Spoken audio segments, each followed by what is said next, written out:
So this is your first hunt. And you've come to the most dangerous planet in the universe that can't be killed.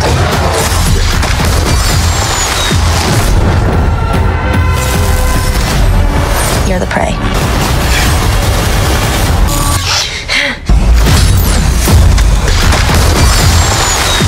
I could help you.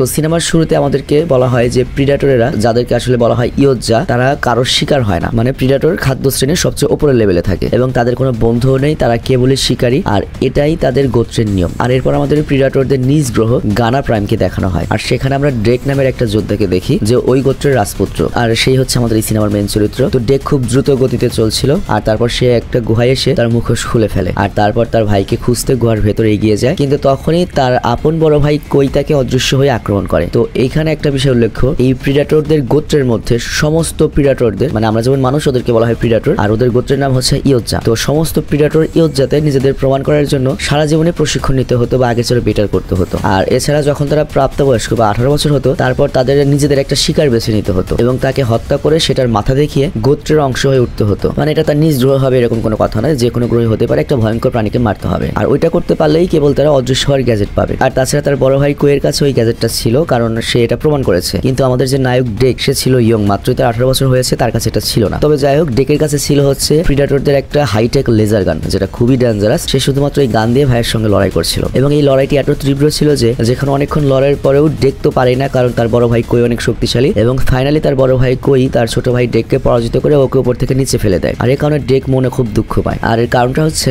Day অন্যান্য ইয়োজ্জাদের তুলনায় আকার অনেক ছোট ছিল, মানে লম্বায় ছোট ছিল, আর এই কারণে সবাই তাকে অনেক দুর্বল মনে করতো, বিশেষ করে তার বাবার নাজর। তো যাই হোক, এতক্ষণ যে দুই ভাইয়ের মারামারি দেখলাম, এটা মূলত ডেকের একটা প্রশিক্ষণের অংশ ছিল। ডেকের বড় ভাই ডেককে অনেক ভালোবাসে এবং আবারও সে প্রশিক্ষণ নিতে ফেরত আসে। তাদের দুজনের মধ্যে আবারও লড়াই শুরু হয় এবং কয়েক ঘন্টা পর ডেক তার বড় ভাই কোয়ের কক্ষে যায়, যেখানে আমরা কোয়ের শিকার করা বিভিন্ন ভিন গ্রহের প্রাণীদের মাথার খুলি দেখতে পাই, যেগুলো খুব ভয়ঙ্কর ভয়ঙ্কর প্রাণী ছিল। তো কোই সেখানে অনেক নতুন অস্ত্রও তৈরি করে রেখেছিল। আর এখানে লক্ষ্য, বড় ভাই কোই কিন্তু তার ছোট ভাই ডেককে খুবই ভালোবাসে, কারণ তাদের মানেই ওর ভাইকে ও খুব ভালোবাসে। আর এরপর সে ডেককে একটা শোল্ডার ক্যানন দেয় এবং তাকে অন্য গ্রহে গিয়ে নিজের শিকার বেছে নিতে বলে, যাতে সে গোত্রের কাছে নিজেকে প্রমাণ করতে পারে। এবং এখানে সে মহাবিশ্বের বা গ্যালাক্সির বিভিন্ন গ্রহের বিভিন্ন বিপজ্জনক প্রাণী সম্পর্কে তথ্য দিচ্ছিল। আর তখন ডেক কোলিগস নামের একটা প্রাণীকে বেছে নেয়, বাট বড় ভাই কই তখন ব্যাখ্যা করে এটা এমন একটা গ্রহে রয়েছে যেটা মহাবিশ্বের সবচেয়ে বিপজ্জনক একটা গ্রহ, এবং ওই গ্রহের যত প্রাণী রয়েছে তারা এমন ধরনের প্রিডেটর যে ওইখানে যেই ঢোকে তাকে ওরা ধ্বংস করে ফেলতে চায়। আর ওই গ্রহের সবচেয়ে ভয়ঙ্কর প্রাণী হচ্ছে কলিগস, যাকে হত্যা করা অসম্ভব, এমনকি তাকে আজ পর্যন্ত কেউ হত্যাও করতে পারেনি। এমনকি ওদের বাবা, যে সবচেয়ে মহাশক্তিশালী প্রিডেটর এই গ্রহের, সেও কলিগসকে ভয় পায়, কারণ এই কলিগসের একটা স্পেশাল পাওয়ার রয়েছে, সেটা হচ্ছে সে কখনোই মরে না। তাকে যতই কাটো যতই মারো আবার মনে করো যে বডি পার্টস হয়ে যায়। তো এই কথা শুনে আমাদের দুর্বল ডেক বলে, যেহেতু আমার বাবা মাকে সবচেয়ে দুর্বল মনে করে, তো এই জন্য আমার বাবা যে প্রাণীটিকে ভয় পায় আমি ওইটাকে মেরে তারপর নিজেকে প্রমাণ করবো। আমি শিকার করলে শুধুমাত্র কলিগসকে শিকার করবো। বাট এখানে বড় ভাই কই ভাবে ডেকের জন্য এটা খুবই বিপজ্জনক হবে, কিন্তু ডেক তো জেদ করে বসেছে ছোট ভাই, সে এইটাই স্বীকার করবে। তো তখন বাধ্য হয়ে কই ওই কথা রাজি হয়, আর ঠিক তখনই ওর বাবার মহাকাশযান এখানে এসে পৌঁছায়। তো এরপর দুই ভাই বাইরে যায় এবং তাদের বাবা এসে তাদের সঙ্গে দেখা করে। তো এখানে ছোট ভাই ডেক করে কি বাবার সম্মানে রক্ত ছড়ায়, আর তখন বাবা নাজর তার বড় ছেলে কইকে বলে, আমি তোমার উপর হতাশ। আমি প্রথমেই তোমাকে বলেছিলাম যে এই ডেক যখন জন্ম নিয়েছিল ওকে তখনই মেরে ফেলতে, কারণ আমাদের গোত্রের দুর্বলদের কোনো স্থান নেই। তো এই কথা শুনে আমাদের নায়ক ডেক খুব কষ্ট পায়, আর তখনই সেখানে নাজর করে কি ডেককে একটা ডিভাইস দিয়ে বন্দি করে ফেলে। আর তারপর সে বড় ভাই কইকে বলে, ডেককে হত্যা করো, কারণ ওর জন্য আমার মান সম্মান চলে যাচ্ছে। তো এরপর বড় ভাই কই করে কি এগিয়ে আসে তার ভাইয়ের কাছে যায় ডেককে মারার জন্য, কিন্তু এখানে বড় ভাই কই করে কি তরল দিয়ে তার ভাইকে উল্টো মুক্ত করে দেয়, আর তারপর ওকে মহাকাশযানের ভেতরের একটা ডিভাইসে ছুড়ে দেয় এবং ওই মহাকাশযানটি লক করে দেয় যাতে ওর বাবা ওকে না মারতে পারে। আর তারপর ওকে বাঁচাতে ওর বাবার সাথে লড়াই শুরু করে। মানে এই সিনেমাতে সিরিয়াসলি ফ্যামিলি ড্রামা, ইমোশন, তারপর জন র্যাম্বোর মতো অ্যাকশন, সাই-ফাই সব রয়েছে ভাই, ফুল প্যাক একটা সিনেমা। তো যাই হোক, বড় ভাই তো ছোট ভাইকে বাঁচানোর জন্য বাবার সাথে লড়াই শুরু করেছে, আর ছোট ভাই ডেক ভেতর থেকে জিনিসগুলো দেখছিল এবং এখানে বাবার যে অদৃশ্য হওয়ার একটা ডিভাইস ছিল সেইটা দিয়ে সে কইকে আহত করে, আর তারপর তার হাতটা কেটে ফেলে। মানে এখানে ডেক কল্পনাও করেনি যে তার বাবার সত্যি সত্যি তার ভাইকে অ্যাটাক করতে চাইবে বা মারতে চাইবে। তো ছোট ভাই ডেক তার ভাইয়ের অবস্থা থেকে খুব দুঃখ পায় এবং এখানে বাবা করে কি বড় ভাইকে বন্দী করে, আর তখন বড় ভাই করে কি তার কাটা হাতে যে রিমোটটা ছিল সেটা দিয়ে মহাকাশযানটি সক্রিয় করে দেয় এবং বলে, ছোট ভাই তুমি নিজেকে প্রমাণ করেই ফিরে এসো এবং সবাইকে দেখিয়ে দিও তুমি দুর্বল নাও। আর তখনই মহাকাশযানটি চালু হয়ে যায়, এখান থেকে চলে যাবে যাতে ওর বাবা না মারতে পারে, কিন্তু এইদিকে ওদের বাবা রেগে বড় ভাইয়ের গলা কেটে ফেলে। আর এই ঘটনায় ডেক তো মারাত্মক কষ্ট পায়, কিন্তু তার কিছু করার নেই, সে মহাকাশযানে আটকা পড়ে গিয়েছে এবং ওইটা গন্তব্যে না পৌঁছানো পর্যন্ত খুলবে না। তো ওই মহাকাশযানটি ওই নির্দিষ্ট গ্রহের উদ্দেশ্যে রওনা দেয়। তো ডেককে আমরা ভেতরে অনেক কষ্টে দেখতে পাই এবং এরপর পর সে অজ্ঞান হয়ে যায় এবং অনেকদিন পরে সে জেগে ওঠে। আর তারপর সে দেখতে পায় সে একটা গ্রহের অরবিটে পৌঁছে গিয়েছে এবং তার মহাকাশযানটিও বিধ্বস্ত হতে যাচ্ছিল। তো ডেক তখন করে কি সেখানে একটা ক্যাপসুলের মধ্যে চলে বসে। ক্যাপসুল তো বুঝতেই পারছো, মহাকাশযানের ভিতরে আরেকটা ছোট্ট মহাকাশযান থাকে আর কি। তো সে নিজেকে ওই ক্যাপসুলের মাধ্যমে মহাকাশযান থেকে আলাদা করে এবং সেই ক্যাপসুলটি যখন নামছিল তখনই আমরা দেখি এখানে ডাইনোসর জাতীয় একটা বিশাল বড় শিকারী প্রিডেটর পাখি এসে ডেককে আক্রমণ করতে আসে। কিন্তু প্রিডেটররা ছিল হচ্ছে টেকনোলজিতে অনেক এগিয়ে, মানে ওরাও বুদ্ধিমান প্রাণী ছিল, বুঝতেই পারছো, খালি চেহারাটা খারাপ। তো এই ক্যাপসুলের প্রযুক্তির কারণে বা অদৃশ্য শিল্ডের কারণে সে বেঁচে যায় এবং ডেক মাটিতে পড়ে যায়। তবে এখানে সে মারাত্মক রেগেছিল, তার খালি ভাইয়ের কথা মনে পড়ছিল যে তার ভাই মারা গিয়েছে, তার বাবা তার ভাইকে মেরেছে এবং তার ভাই লাস্ট কথা বলেছে যে নিজেকে প্রমাণ করে ফিরে এসো যাতে কেউ আর টিটকারি করতে না পারে। তো এরপর ডেক করিকে তার সমস্ত অস্ত্র বের করে এবং এই অস্ত্রগুলো হচ্ছে তার নিজ গ্রহের উচ্চ প্রযুক্তির অস্ত্র যেটা তার ভাই তৈরি করেছিল এবং তার এখন লক্ষ্য হচ্ছে কলিগসের হত্যা করে তার মাথা কেটে তার গোত্রে ফিরিয়ে নিয়ে নিজেকে প্রমাণ করা এবং অবশ্যই বাবার উপর প্রতিশোধ নেওয়া। কিন্তু ও যেখানে নেমেছিল আমরা যেমন জানি যে এই গ্রহটাই হচ্ছে ডেঞ্জারাস, এই গ্রহের সবকিছুই প্রিডেটর, মানে এক অপরের শিকারী। তো এখানে যে গাছগুলো তোমার মনে করো খাদ্য শ্রেণীর সবচেয়ে নিচে থাকে যাদেরকে সবাই খায়, এই গাছগুলোই ছিল একটা প্রিডেটর যাদেরকে ট্রি স্ট্রারোস বলে। তো ওই ট্রি স্ট্রারোসরা ড্রেকের সমস্ত অস্ত্র মনে করে যে আবল তাবল করে টেনে নেয়। আর এটা দেখে ড্রেক রেগে যায় এবং গাছদের মারতে যায় এবং ড্রেক তার লেজার তরল ওদের সাথে ফাইট করছিল এবং ওদেরকে কেটে কেটে একটা পাহাড় উঠে পড়ে, মানে এমন একটা জায়গায় গিয়ে পৌঁছায় যেখানে আর ওই গাছগুলো টেন্টিকালস পৌঁছাতে পারছিল না। আর তারপর ড্রেক করে কি গাছপালা দিয়ে ওখানকার নিজের চিকিৎসা করে আর তারপর ধীরে ধীরে সামনের দিকে এগোচ্ছিল। আর তখনই সে এক ধরনের বিশেষ কাঁটাযুক্ত গাছ দেখতে পায় আর এটা খুব ভয়ঙ্কর একটা গাছ ছিল, এটা কোনো প্রাণী দেখলেই কাঁটা ছুঁড়ে মারতো। এবং এখানে উল্লেখ্য এটার কাঁটা এত ডেঞ্জারাস এবং বিষাক্ত ছিল যে এটা সিনথেটিক বা তোমার সিলিকনের বডি বা মানুষের বডি হোক বা যে কোনো প্রাণীর বডি হোক ভেদ করে ধ্বংস করে দিতে পারে। তো যখন ওই কাঁটাওয়ালা গাছগুলোর কাছে যায় তখনই ডেক ওপর থেকে একটা কণ্ঠ শুনতে পায় যেখানে থিয়া নামের একটা সিনথেটিক রবট ছিল। আর এইখানে লক্ষ্য এই রবটগুলোকে পাঠানো হয়েছিল হচ্ছে পৃথিবী থেকে, যেখানে মানুষ পৌঁছতে পারে না, বা পৃথিবীর মতো আরেকটা গ্রহ খোঁজার জন্য পাঠানো হয়েছিল যাতে ওরা বিভিন্ন জায়গা থেকে রিসার্চ করে আসতে পারে। তো যাই হোক এখানে থিয়া তো প্রথমে পৃথিবীর ভাষায় কথা বলছিল। আর ভিডিওটির এই মুহূর্তে একটা কমার্শিয়াল বিজ্ঞাপন রয়েছে আর বিজ্ঞাপনটার পরে আমরা আবার মূল ভিডিওতে চলে যাচ্ছি, কিংবা তুমি চাইলে বিজ্ঞাপনটা টেনে আবারও মূল গল্পে যেতে পারো। স্বাগতম প্রিয় বন্ধুরা, তোমরা কি একঘেয়েমিতে ভুগছো? তাহলে মজা পাওয়ার জন্য আজকের বিষয়টি একদম উপযুক্ত তোমাদের জন্য। এখানে তোমরা বিভিন্ন খেলার ফলাফল জানতে পারবে, খেলা সরাসরি দেখতে পারবে এবং ভবিষ্যৎবাণী করার মতো মজার একটি অংশও রয়েছে যেখানে তুমি অনুমান করতে পারো কোন দল জিতবে, কতটা ব্যবধানে ইত্যাদি। এতে রয়েছে আকর্ষণীয় পুরস্কার জয়ের সুযোগ, বিলাসবহুল গাড়ি, নামি মোবাইল ফোন, কম্পিউটার এবং আরো অনেক কিছু। এটি এমন একটি বিশ্বস্ত জায়গা যেটি PSG এর মতো আন্তর্জাতিক খেলার দলের পৃষ্ঠপোষকতা পেয়েছে, তাই এতে কোনো সন্দেহের সুযোগ নেই। নতুন কিছু খেলার সংযোজন হয়েছে, যেমন দ্রুতগতির চ্যালেঞ্জ খেলা ও মুরগির পথ চলা খেলা, যেখানে সহজেই খেলে আনন্দ নেওয়া যায়। আর হ্যাঁ, যদি তুমি আমাদের প্রচারমূলক সংকেত ব্যবহার করে নিবন্ধন করো তাহলে পেতে পারো 12,000 টাকা পর্যন্ত পুরস্কার একদম বিনামূল্যে। সঙ্গে থাকবে প্রথম জমাই অর্থের পর বিনামূল্যে ঘূর্ণনের সুযোগও। অর্থ গ্রহণ ও প্রেরণ করা যাবে খুব সহজভাবে, নগদ, বিকাশ, রকেট, ব্যাংক হিসাব সহ আরো অনেক মাধ্যমে। তাই আর দেরি না করে উপরে থাকা স্থায়ী মন্তব্যে ক্লিক করো, সেখানে নিবন্ধনের প্রক্রিয়া রয়েছে। শুধু আমাদের প্রচার সংকেতটি ব্যবহার করলেই তুমি বোনাস পেয়ে যেতে পারো। এবার চলো মূল ভিডিওর দিকে এগিয়ে যাই। তো বিজ্ঞাপন শেষে আমরা মূল ভিডিওতে আসলাম, এবার চলো আমরা আবার মূল কাহিনীতে চলে যাই। কিন্তু যখন ডেক কথা বলে তখন থিয়া তো ছিল একটা AI, ও খুব শীঘ্রই ডেকের ভাষা অ্যানালাইসিস করে বুঝতে পারে এবং তা ট্রান্সলেট করে কথা বলতে শুরু করে এবং সে ব্যাখ্যা করে এই গাছগুলো তাকে অজ্ঞান করে মেরে ফেলে দিতে পারে। তবে এই গাছগুলো একা একা যে অ্যাটাক করতে তা না, এগুলোকে অ্যাক্টিভ করতে হতো, মানে এগুলো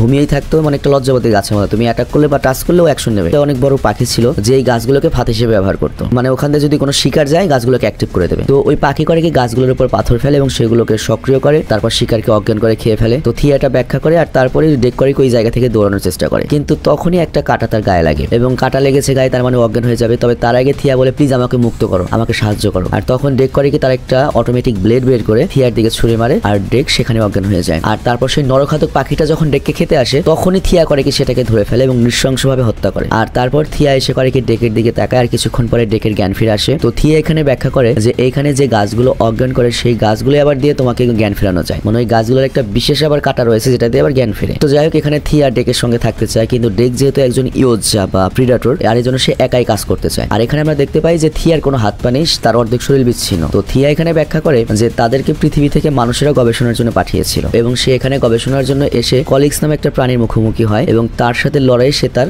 নিচের বডি হারিয়ে ফেলেছে। আর এরপর থিয়া যখন জানতে পারে যে ডেক কলিগসকে হত্যা করতে চায় তখন থিয়া বলে আমি তোমাকে সাহায্য করতে পারি। আর তাছাড়া এই গ্রহে সার্ভাইভ করার জন্য আমার মতো একজন এক্সপিরিয়েন্স লোকের তোমার দরকার রয়েছে যে তোমাকে সকল ধরনের তথ্য দিতে পারবে এবং এক্সপিরিয়েন্স শেয়ার করতে পারবে। বা ডেক তখন বলে ইয়োজরা একাই শিকার করে, তবে হ্যাঁ তুমি আমার পার্টনার হিসেবে নয়, তুমি আসলে আমার একটা অস্ত্র হিসেবে আসতে পারো, যেমন একটা পিস্তল বা AI এরকম একটা কিছু। তো থিয়া রাজি হয়, ঠিক আছে আমি তোমার অস্ত্র হিসেবেই যাবো। তো এরপর ড্রেক করে কি থিয়াকে পেছনে নিয়ে যেতে শুরু করে এবং থিয়া এই গ্রহ সম্পর্কে কন্টিনিউয়াসলি তথ্য দিতে শুরু করে। তো এরপর রাতে তারা দুজনে একটা গুহায় থামে আর থিয়া তখন ব্যাখ্যা করে যে সে 2 বছর আগে এখানে এসেছিল এবং তাদের পুরো একটা রোবোটিক্স দল ছিল, সিলিকন বা সিনথেটিকের তৈরি, এবং তারা এখানে একটা মিলিটারি বেস তৈরি করেছিল রোবটের, এবং তাদের লক্ষ্য ছিল হচ্ছে যে এখান থেকে সবচেয়ে শক্তিশালী প্রাণী যে রয়েছে কলিগস, তার স্যাম্পল নিয়ে পৃথিবীতে যাবে। কেন স্যাম্পলটা নিতে চাই একটু পরে জানবে আর কি। তো যাই হোক, 13 দিন আগে ওই কলিগসদের সাথে তাদের লড়াইও হয়েছিল, কিন্তু ওই কলিগস এত শক্তিশালী যে তাদের পুরো রোবট সেনাবাহিনীকে নিশ্চিহ্ন করে দিয়েছে। এবং তারই মতো আরেকটা মেয়ে রোবট রয়েছে, যার নাম হচ্ছে টেসা। তো টেসা আর এই থিয়াই হচ্ছে মূলত এই পুরো রোবট বাহিনীর নেতৃত্বে ছিল। আর ওই লড়াইয়ের পরে টেসা অনেক গুরুতর আহত হয়েছিল, মানে ওর যে সঙ্গী।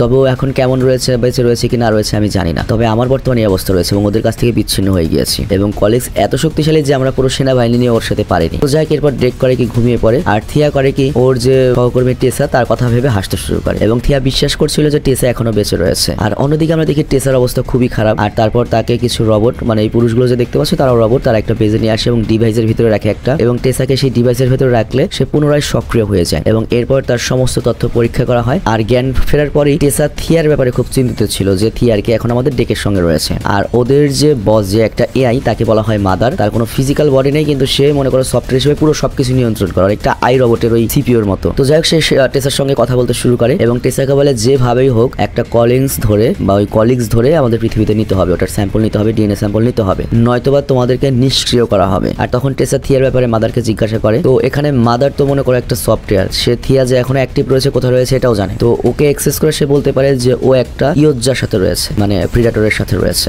যে অমুক গ্রহের একটা এলিয়েন। তো যাই, এদিকে আমরা দেখি থিয়া আর ড্রেক ঘাসের কাছাকাছি একটা জায়গায় আসে, যেখানে তারা বাইসেন নামে গন্ডার টাইপের খুবই বিপজ্জনক একটা প্রাণী দেখতে পায়, যা কলিগস খেত, যাই ঘাসগুলো খেত। এবং রিসার্চ অনুযায়ী এটা নাকি কলিগসও খায়। তো ছোট কলিগস খায় না বড় কলিগস খায়, এটা তো আমরা জানি না। আর এই কথা শুনে ড্রেক সিদ্ধান্ত নেয় সেই প্রাণীটিকে আক্রমণ করবে। বাট থিয়া তখন ব্যাখ্যা করে যে এখানের যে ঘাসগুলো, এগুলো কিন্তু স্টেনলেস স্টিলের ব্লেডের চেয়েও ধারালো, তো আমরা ঘাসের মধ্যে যেতে পারবো না, শৈলী কেটে পড়বে। আর ঠিক তখনই তাদের সামনে ভিন্ন ধরনের একটা প্রাণী চলে আসে। আর এই ধরনের প্রাণী সম্পর্কে থিয়ার কাছে কোনো ইনফরমেশন ছিল না, তবে থিয়াকে খুব সুন্দর মনে করে। আর তখনই সে নাম দেয় প্রাণীটার হচ্ছে বার্ড। তো ওরা বার্ডকে খুব নিরীহ প্রাণী মনে করছিল, বাট তখনই বার্ড করে কি ওই পিচ্চি বার্ড বাইসেনের সাথে লড়াই করতে ঘাসের মধ্যে গিয়ে যায়। আবার ড্রেক ওই দিকে গাছপালার মধ্যে দিয়ে লাফিয়ে যাচ্ছিল যে ও কই যায়। আর দীর্ঘ সময় পরে দেখা যায় যে ওই বাইসেনটি ওদের দিকে আসছে। তো ড্রেক তখন একটা ব্লেড ছুঁড়ে মারে আর এর ফলে বাইসেনটি 2 টুকরা হয়ে যায়, মানে বার্ডকে ওরা বাঁচে নেয়। বাট তখনই সেখানে থিয়া আর ড্রেক অন্য একটা প্রাণীর হাতে ধরা পড়ে। আর থিয়া তখন বলে এই প্রাণীটার নাম হচ্ছে লুনা এবং এটা সবচেয়ে ভয়ঙ্কর প্রাণী এবং এটা আমাদের দুজনকে শেষ করে দিবে, আমরা পারবোই না। বাট তখন আবার বার্ড করে ওদেরকে বাঁচাতে গিয়ে আসে এবং ওই প্রাণীটার মুখের ভেতরে আটকে যায়। আর বার্ডের শরীর ছিল হচ্ছে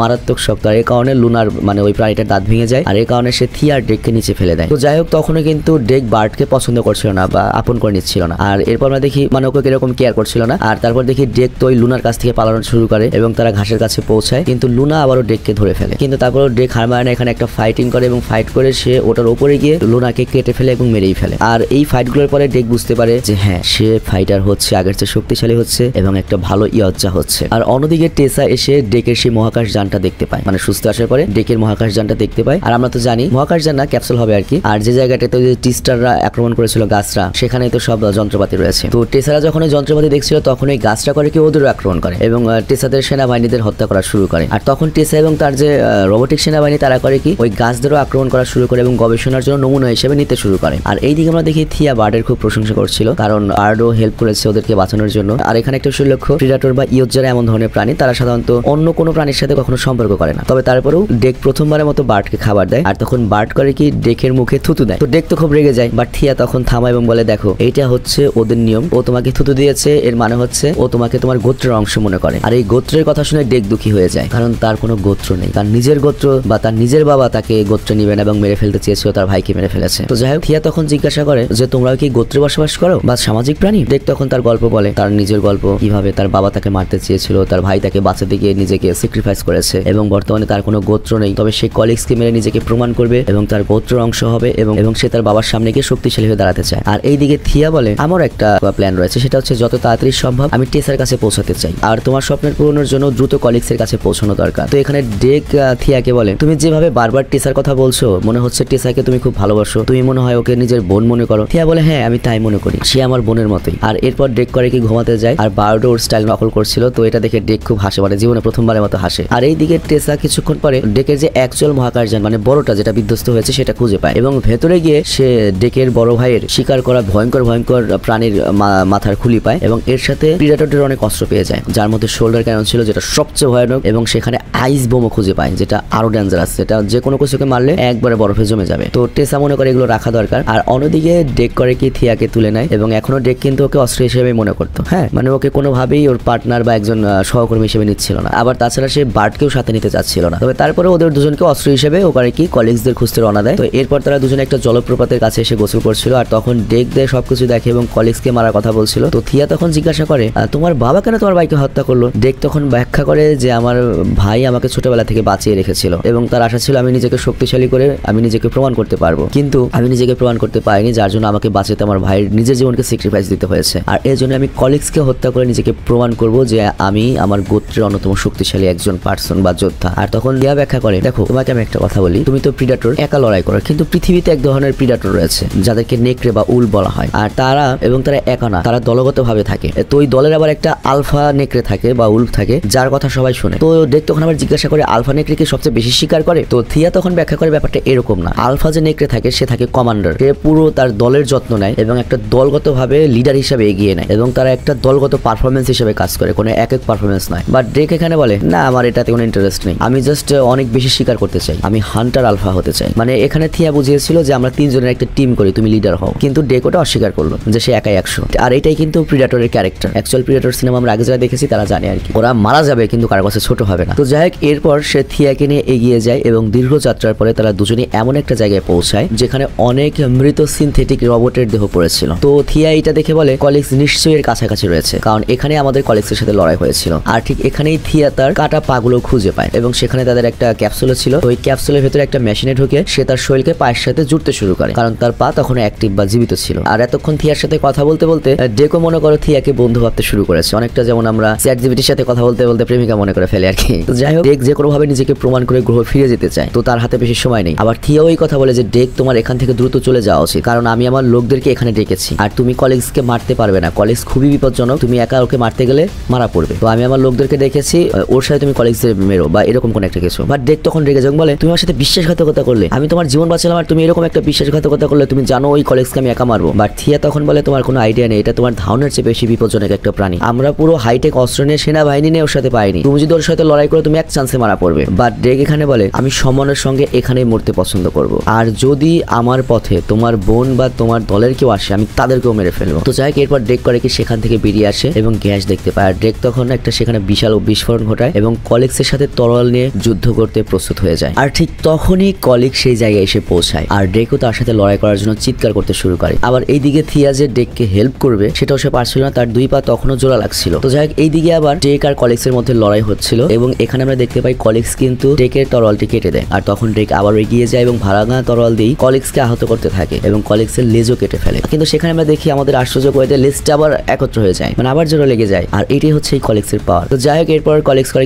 ডেককে ছুড়ে ফেলে দেয়, যার ফলে ও কেবিনের ভেতরে এসে টেবিলের নিচে একটা পা আটকা পড়ে। আর তারপর তখন কলিগস ডেককে ধরে ফেলে আবারও এবং তরল দূরে ছুড়ে মারে। তখনই থিয়া করে কি উঠে আসে এবং বন্দুক দিয়ে গুলি করা শুরু করে। আর ডেক এই সুযোগ কাজে লাগিয়ে কলিগসকে সেকলে আটকে ফেলে এবং এগিয়ে গিয়ে বন্দুক দিয়ে কলিগসকে আক্রমণ করে। তো এবং তার তরলটা ফিরিয়ে নেয়, কলিগসের গলাও কেটে ফেলে এবং ও মনে করো জিতে গিয়েছে। কিন্তু তখনই দেখা যায় ওর গলাও আবার জোড়া লাগতে শুরু করেছে। ভাই এটাতে দেখতেছি ভাই জাপানিজ এনিমের ভিলেন ভাই, মারাই যায় না। তো যাই হোক, এরপর কলিগস যখন আবার পুরোপুরি রিকভার হয়ে যায় তারপর সে ডেককে ধরে ফেলে এবং ডেককে একবারে মেরে ফেলবে এবং খেতে উদ্যত হয়। কিন্তু কলিগস তখন ডেকের কাছ থেকে একটা পরিচিত গন্ধ পেতে শুরু করে এবং ওকে ছেড়ে দিতে শুরু করে। আর এই গন্ধটা কার ছিল জানো? বার্ডের। আর এই জন্য কলিগস ডেককে জীবিত ছেড়ে দেয়। তো কেন বার্ডের গন্ধ পেয়ে ছেড়ে দিলে এটা আমরা পরে জানতে পারবো। তবে তখনই সেখানে টেসা চলে আসে তার বাহিনী নিয়ে এবং আইস বোম ছুড়ে ফেলে এবং এর ফলে কলিগসের শরীরে জমে যেতে শুরু করে, সাথে সাথে ডেকো, এবং তারা হিমায়িত হয়ে যায়। তারপর টেসা ওদের সবাইকে বন্দী করে বেজের দিকে নিয়ে যাওয়ার জন্য রওনা হয়। আর তার কিছুক্ষণ পরে ডেকের জ্ঞান ফেরে এবং সে বাধা অবস্থায় ছিল এবং সে দেখতে পায় টেসা তাকে এবং থিয়াকে বন্দী করে রেখেছে। তো ডেক এখানে টেসাকে চিনতে পারে, থিয়ার কাছ থেকে শুনেছে। আবার এইদিকে টেসা ডেকের অতীত সম্পর্কে জানতে পারে হচ্ছে থিয়ার কাছ থেকে, যে ও দুর্বল ছিল, ওর বাবাকে মেরে ফেলতে চেয়েছিল। তবে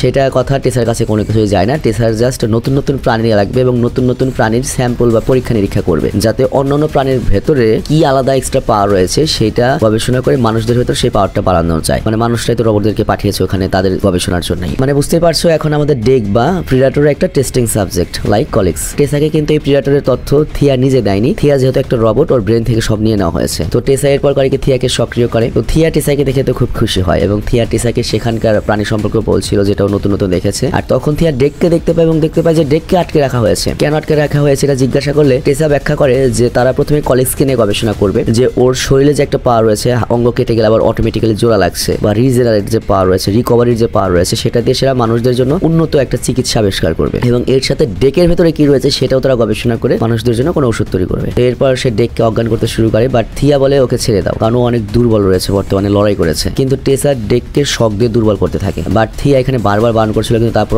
মানে না। তখন থিয়া করে কি শক মেশিনটা বন্ধ করে দেয়, আর ওই মুহূর্তে টেসা করে কি রোবটদেরকে সেখানে দায়িত্ব রেখে মায়ের সঙ্গে কথা বলতে চায় আর কি, মেনিয়ার সাথে। আর এদিকে ডেক তখন থিয়াকে বলে আমাকে সাহায্য করো, আর ডেকের ভাষা তো বাকি কেউ বুঝছিল না। তো থিয়া তখন বাকি রোবটদের সামনে ওই ডেকের ভাষায় কথা বলতে শুরু করে, প্রিডেটরের ভাষায়। আবার রোবটগুলো ডেকের অস্ত্রের দিকে তাকাচ্ছিল, আর থিয়া তখন রোবটটিকে একটা নির্দিষ্ট অস্ত্র ব্যবহার করতে বলে, যেটা ছিল একটা বোমা, আর এটা রোবটটিকে টুকরো টুকরো করে দেয়। আর তখন থিয়া ডেককে মুক্ত করে এবং মহাকাশ যানটি খুলে দেয়, বা ওই কেবিনটা খুলে দেয়, আর ডেক এখান থেকে লাফিয়ে পড়ে। কিন্তু তখনই টেসা এসে ওর সেনাবাহিনীকে নিয়ে থিয়াকে ধরে ফেলে। ডেক তো পালিয়ে যায় এবং সে অনেক নিচে জলপ্রপাতের নিচে গিয়ে পড়ে, কিন্তু থিয়া ওদিকে আটকা। এবং জলপ্রপাতে পড়ার পরে ডেক সেখান থেকে বেঁচে পৌঁছায়, যেটা খুব বড় ছিল, আর ডেক দূর থেকে এটা দেখছিল। আর তারপর ডেক সেই জায়গাটিতে আসে যেখানে তার মহাকাশ যানটিকে রাখা হয়েছে। তবে এখানে তার যে অস্ত্রগুলো ছিল, ওয়েপনগুলো ছিল, সেগুলো নিয়ে যাওয়া হয়েছে, জাস্ট মেডিকিট গুলো যে ছিল বা নিরাময়ের যে গেজেট গুলো ছিল সেগুলো অবশিষ্ট ছিল। তো ডেক প্রথমে এখানে নিজেকে সারিয়ে তোলে, আর তার মহাকাশ যানটা যেহেতু এখনো সক্রিয় ছিল, আর সে ইচ্ছে করলে এখান থেকে অন্য গ্রহে চলে যেতে পারতো। কিন্তু এইবার তার মাথায় আসে সেই কথাটা, সে আলফা নেক্রো হতে চায়, মানে লিডার, এবং সে তার টিমকে বাঁচাবে বলে সিদ্ধান্ত নেয়। কিন্তু ওর কাছে তো কোনো অস্ত্র নেই, অস্ত্র বলতে ওর ভাইয়ের শুধু পুরনো মাস্কটা ছিল, যেটা অনেক কিছু তথ্য অ্যানালাইজ করতে পারতো, অনেকটা ওই ফাইটার জেটের মাস্কের মতো। তো যাই হোক, তখন আবার ডেকের তার ভাইয়ের সাথে ঘটে যাওয়ার ঘটনা মনে পড়ে, আর এটা নিয়ে সে আরো রেগে ওঠে, এবং এই টেসাদেরকেও তার বাবার মতোই ভিলেন মনে হয়, এবং সে সিদ্ধান্ত নেয় ওদের উপর সে শোধ নেবে। আর এরপর ডেক বাইরে যায় এবং ব্লেডের মতো সেই ঘাসগুলো নেয় এবং এগুলো দিয়ে নিজের অস্ত্র তৈরি করে, এবং কাঁটাযুক্ত গাছও নেয় যেটা সে ব্যবহার করতে যাচ্ছিল, এবং মৃত বাইসেনের দাঁত দিয়ে সে একটা তরল তৈরি করে। বাইসেন মানে ওই যে গন্ডারের মতো প্রাণীটা, মানে যে এখান জায়গাটা আমার কাছে জন র্যাম্বোর মতো লেগেছে আর কি। আর এরপর সে সেই জায়গাতে পৌঁছায় যেখানে কলিগসকে আটকা রাখা হয়েছিল, এবং ওখানে সে বার্টকেও দেখতে পায় যে কলিগসের পায়ের ছাপের উপর দাঁড়িয়েছিল। তো এইখানে ডেক পুরো বিষয়টা বুঝতে পারে এই মুহূর্তে যে এই কলিগসের সন্তানই হচ্ছে এই বার্ট, যে ছোটবেলায় এরকম রয়েছে, বড় হলে আস্তে আস্তে কলিগসের মতো ভয়ঙ্কর হবে, অনেক শক্তিশালী হবে। তো এরপর ডেক করে কি বার্ডের উপর থুতু ফেলে, মানে তারা এক দল হয়, ক্ল্যানের অংশ হয়। আর তারপর সেখান থেকে এসে সে থিয়ার পা দুটোকে মুক্ত করে দেয়, যেটা অটোমেটিক্যালি বেসের দিকে হাঁটতে শুরু করে। আর তারপর ডেক এবং বার্ডও সেখানে যাওয়ার প্রস্তুতি নেয়। তো থিয়া তো বেজে বন্দী ছিল, আর এইদিকে ডেক তার বিষাক্ত কাটা দিয়ে ওই যে তোমার রোবট সৈন্য রয়েছে সিনথেটিক, ওদেরকে হত্যা করতে শুরু করে এবং বার্ডকে নিয়ে এগিয়ে যায়। আর এখানে ওগুলো বার্ডও খুব শক্তিশালী ছিল, এবং ওরা দুজনে মিলে সিনথেটিক রোবটদেরকে একবারে সাফারে কিরকিরা করা শুরু করে। আবার ততক্ষণে থিয়ার পা দুটো এখানে এসে পৌঁছেছিল, এবং থিয়াকে তারা ফাইনালি মুক্ত করতে সমর্থ হয়, এবং তারা তাদের সামনে আগত সমস্ত রক্ষীদের হত্যা করতে শুরু করে। এবং এইখানে আমরা দেখতে পাই যে ওদের জুটিগুলো কিন্তু বিপজ্জনক ছিল, এবং তারা রোবটগুলোকে একেবারে লেটা ভেটা করে সাফারি কিরকিরা করে সামনে এগিয়ে যাচ্ছিল। এবং তাদের দেখা হয় সবার সাথে, বার্ডের সাথে, তারপর ডেকের সাথে, তিনজনই খুশি হয়। এবং এইবার থিয়া বুঝতে পারে যে ডেকই তাকে বাঁচাতে এসেছে। ইচ্ছা করলে ডেক ফিরে যেতে পারতো, কিন্তু ওকে বন্ধু মনে করে বাঁচাতে এসেছে। তো এখন তারা তিনজনের একটা দল হয়ে গিয়েছে, একটা গোত্র হয়ে গিয়েছে, যারা এক প্রজাতির নয় কিন্তু একটা গোত্র। তো যাই হোক, এরপর থিয়া সেখান থেকে বেরিয়ে যেতে চায়, আর ডেক তখন ব্যাখ্যা করে যে আমরা কলিগসকে বাঁচাবো, কারণ সে বার্ডের মা, তুমি হয়তো এটা জানতে না। তো থিয়াও এটা শুনে অবাক হয়। আবার টেসা যখন খবর পায় তাদের উপর আক্রমণ হয়েছে, সে তার সৈন্যবাহিনী রেডি করে এবং এগিয়ে যায়। আর তখন আমরা ডেককে দেখতে পাই যে চুপচাপ বসেছিল, এবং সমস্ত সৈন্যরা তার সামনে। তো যখনই ওই সৈন্যরা সামনে আসে, ডেক করে কি তার সাপগুলোকে সোল্ডার ক্যাননের মতো ব্যবহার করে, এবং এর সাথে সমস্ত কাঁটাযুক্ত গাছপালাগুলো সক্রিয় করে দেয়, এবং ওগুলো বিষাক্ত কাঁটা ছুড়ে। এবং আমরা দেখতে পাই কাঁটাগুলোকে ওই সিনথেটিক যে তোমার সেনাবাহিনী রয়েছে তাদের শর্ট সার্কিট করে ফেলে, এবং সবগুলো মারা যায়। আর যখন টেসা দেখে হেরে যাচ্ছে, সে করে কি অনেক বড় একটা রোবোটিক মেশিন নিয়ে আসে, এবং টেসার কাছে কিন্তু ওই লেজার গানটাও ছিল প্রিডেটরের, যেটা খুবই ডেঞ্জারাস। টেসা যখন আক্রমণ করে তখন বার্ট করে কি ডেককে বাঁচাতে যায় এবং নিজের জীবন ঝুঁকিতে ফেলে, কিন্তু এতে ডেক আরো ক্ষিপ্ত হয়ে ওঠে, এবং তারা দুজনে লড়াই শুরু করে। এবং এইখানে ডেক সেই বড় মেশিনটার সামনে টিকতে পারছিল না, বা তাকে দুর্বল মনে হচ্ছিল। আবার এই দিকে থিয়া কলিগসকে মুক্তি করার চেষ্টা করছিল, এবং সে তার আই স্ক্যানার ব্যবহার করে, কিন্তু তার আই স্ক্যানার লক করে দেওয়া হয়েছে, এক্সেস ডিনাই করে দেওয়া হয়েছে, যার জন্য সে ওটা খুলতে পারে না। বাট তখন এখানে একটা রোবট এসে তাকে ধরে ফেলে, কিন্তু থিয়া উল্টো রোবটটিকে মেরে ফেলে, এবং সেটার চোখ দিয়ে কলিগসের বক্স খুলতে যাচ্ছিল। আবার এই দিকে ডেক মেশিনটির কাছ থেকে লুকিয়ে পড়ে, এবং মেশিনটির উপর পেছন থেকে ঝাঁপিয়ে পড়ে টেসাকে মারার চেষ্টা করে, কিন্তু ওই মেশিনটার কাজ এত শক্তিশালী ছিল যে সে গ্লাস ভাঙতে পারে না, এবং টেসা ভেতরে সুরক্ষিত ছিল। এবং এইরকম একটা সিচুয়েশনে যেখানে ডেক পেরিয়ে উঠছে না, তখনই আমরা দেখি কলিগস মুক্ত হয়ে গিয়েছে এবং ওই মেশিনটাকে এসে আক্রমণ করে। তবে টেসা তারপরেও ভয় পায় না, এবং সে কলিগসের সাথে লড়াই করে, এবং একটা ব্লেড দিয়ে কলিগসে যখন কাটতে যাবে তখনই ডেক করে কি মেশিনটা ভাঙতে শুরু করে, এবং একটা কাটার নষ্ট করে দেয়। আর তখন টেসা করে কি আবারও কলিগের দিকে বর্ষা ছুঁড়ে মারে। আসলে এটা কলিগ নাই, কিভাবে উচ্চারণ ভুল হতে পারে, এই স্ক্রিপ্ট তো তোমরা ভুল বুঝো না আর কি, মানে বুঝতে পারলে হয়েছে। আমি কি বললাম সেটা বড় কথা না, তোমরা তো বুঝতে পারতেছো। তো যাই হোক, এখানে টেসা যে কলিগসের দিকে যে বর্ষা ছুঁড়ে মেরেছে, তার বিপরীতে ডেক করে কি তার বর্ষাটি ব্যবহার করে এবং মেশিনটিকে জমিয়ে দেয়, এবং তারপর কলিগস সেখানে মেশিনটা ভেঙে ফেলে। কিন্তু তখনও টেসার কাছে সবচেয়ে ভয়ঙ্কর যে অস্ত্রটা রয়েছে সেটা হচ্ছে প্রিডেটরের শোল্ডার ক্যানন। তো ওটা দিয়ে সে যখন মারতে যাচ্ছিল তখনই কলিগস করে ওকে খেয়ে ফেলে। আর তখন ডেক, থিয়া এবং বার্ডে সেটা যখন দেখে, ওরা তো খুশি হয় যে সব ঝামেলা শেষ এবং কলিগস তার ছেলে বার্টকে দেখে অনেক খুশি হয়। আর ডেকও এসে কলিগসকে সম্মান জানায় যে তুমি অনেক ভালো একটা যোদ্ধা।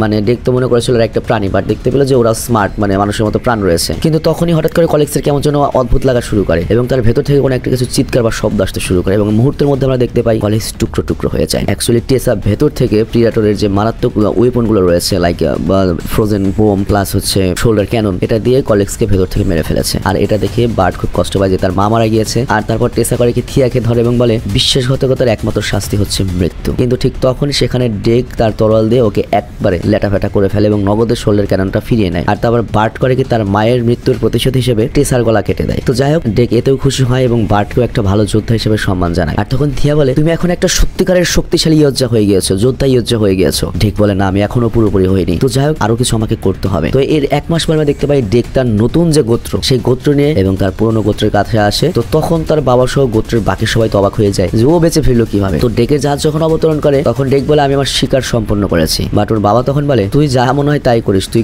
কখনোই গোত্রের অংশ হতে পারবি না। এবং সে তার দুজন সহকর্মীকে পাঠায় ডেককে হত্যা করার জন্য। কিন্তু ডেক এখানে ওদের দুজনের সাথে লড়াই করে সেকেন্ডের মধ্যে হত্যা করে দেয়। আর তখন ওর বাবা আরো রেগে যায় এবং ওর বাবা করিকোর সাথে লড়াই করতে শুরু করে। কিন্তু ওর বাবা ছিল খুবই এক্সপিরিয়েন্সড এবং এইবার ডেক পেরে উঠতে পারে না। এবং ওর বাবার কাছে আরো একটা যে এক্সট্রা ডিভাইস ছিল সেটা হচ্ছে অদৃশ্য হওয়ার শক্তি, সেটা দিয়ে সে ডেককে আক্রমণ করা শুরু করে। কিন্তু ডেক এবার সম্পূর্ণ প্রস্তুতি নিয়ে এসেছিল। তখনই ডেক করে সিগন্যাল দেওয়া মহাকাশ থেকে কুয়াশা ছড়াতে শুরু করে বা ফগ ছাড়তে শুরু করে। এবং আমরা দেখতে পাই এর ফলে যেটা হয় অদৃশ্য হলো ওর যে বডির যতটুকু জায়গা রয়েছে ততটুকু জায়গায় তো ফগ থাকবে না, তো ওর বডির দৃশ্যমান হয়ে ওঠে, ডেকের বাবার। এবং ডেক খুব সহজে দেখতে পায় এবং ওর বাবাকে প্রচন্ড মারধর করে এবং ঠিক ওর ভাইকে যেভাবে মেরেছে সেইভাবে প্রথমে ওর হাত কেটে ফেলে ওর বাবার। আর তারপর একটা জাল আটকে ফেলে এবং তার মুখোশও খুলে ফেলে। আর তখন ওর বাবা ভয় পেয়ে বলে তুমি প্রমাণ করেছো তুমি আমার মৃত ছেলের চেয়েও বেশি সাহসী এবং তুমি এখনো জীবিত রয়েছো, তুমি এইবার এই গোত্রের অংশ হতে পারো। আর তখন ডেক বলে আমার নিজের গোত্র রয়েছে। আর তখনই এখানে বার্ট আসে এবং ওর বাবার মাথা খেয়ে ফেলে। আর এই গত 1 মাসে আস্তে আস্তে বার্ট কিন্তু অনেক বড় হয়ে গিয়েছে, প্রায় ওর মায়ের মতো হয়ে যাচ্ছে। আর থিয়াও ওদের সাথে রয়েছে। আর এরপর ডেক করে কি তার বাবার কাটা হাত থেকে অদৃশ্য হওয়ার ওই ডিভাইসটা নিয়ে নেয় এবং নিজের গায়ে পরে নেয়। আর এখন থেকে সে অদৃশ্য হতে পারবে। আর আজকে সে খুব খুশি ছিল, সে নিজেকে প্রমাণ করেছে, তার ভাইয়ের মৃত্যুর প্রতিশোধ নিয়েছে এবং তার একটা গোত্র রয়েছে, নিজস্ব গোত্র, যারা বন্ধুর মতো গোত্র। কিন্তু তার গোত্রের লোকেরা যখন জানতে পারে যে ডেক এসে এই হুলস্থুল বাজিয়েছে তখন তার পুরো গোত্র মানে বাকি সব প্রিডেটর রেগে যায়। এবং তখনই আমরা দেখি এখানে বিশাল একটা মহাকাশ যান এসে পৌঁছায়। আর থিয়া তখন জিজ্ঞাসা করে এর ভেতরে কি তোমার বন্ধুরা রয়েছে? বাট ডেক এখানে লড়াইয়ের জন্য প্রস্তুত হয়ে যায় এবং বলে এই মহাকাশ যানের ভেতরে আমার মা রয়েছে আর তার সাথে আমাদের এবার মোকাবেলা হবে। আর এখানে এই সিনেমাটা শেষ হয়ে যায়। ভাই সিরিয়াসলি ভাই 2025 যে কয়টা রিমেক সিনেমা তৈরি হয়েছে পুরনো থিওরি নিয়ে, সবগুলো সিনেমাই ভাই ফ্রাঙ্কেস্টাইন সিনেমা 7/20 তে আপলোড হয়েছে, তুমি চাইলে সেটা দেখতে পারো। ওই ফ্রাঙ্কেস্টাইনের পুরো থিওরিটা উল্টে দিয়েছে ভাই, এত ভালো লাগছে ফ্রাঙ্কেস্টাইন সিনেমাটা। এই সিনেমাটাও খুব ভালো লাগছে। এবং তোমরা যদি চাও 2025 যতগুলো সিনেমা রয়েছে যেগুলো ভালো হয়েছে সেগুলো সবগুলো আমরা এক্সপ্লেন করবো। হয়তো তোমরা অন্য জায়গা থেকে দেখেছো, যেগুলো তোমরা অন্য জায়গা থেকে অনেক বেশি ভাইরাল হয়ে গেছে সেগুলো আমরা নর্মাল চ্যানেলে দেবো। আর যেগুলো একটু কম ভাইরাল বা একবারে লেটেস্ট সেগুলো আমরা এখানে দেবো। তোমরাও একটা কাজ করবে, আমাদের সবগুলো চ্যানেল লিঙ্ক আমি আবারও দিয়ে দিচ্ছি, যাতে আমরা যখন সিনেমাগুলো আনি একটা হচ্ছে বেশি হাইপালা সিনেমা আমরা দিই র্যান্ডমে, মোটামুটি হাইপালা সিনেমা দিয়ে হচ্ছে স্যাভেজ। এবং যে স্ক্রিপ্টগুলো একটু আগের সিনেমা হয় সেগুলো আমরা সাধারণত র্যান্ডম 2.0 এবং অনলি জাপানিজে দিই। আর র্যান্ডম অ্যানিমেশনে আমরা এখন অ্যানিমে বন্ধ রেখেছি। র্যান্ডম অ্যানিমেশনের সময় আমরা সিরিজ চালাবো, ইন্টারেস্টিং কোনো সিরিজ চালাবো, যেমন গেম অফ থ্রোন,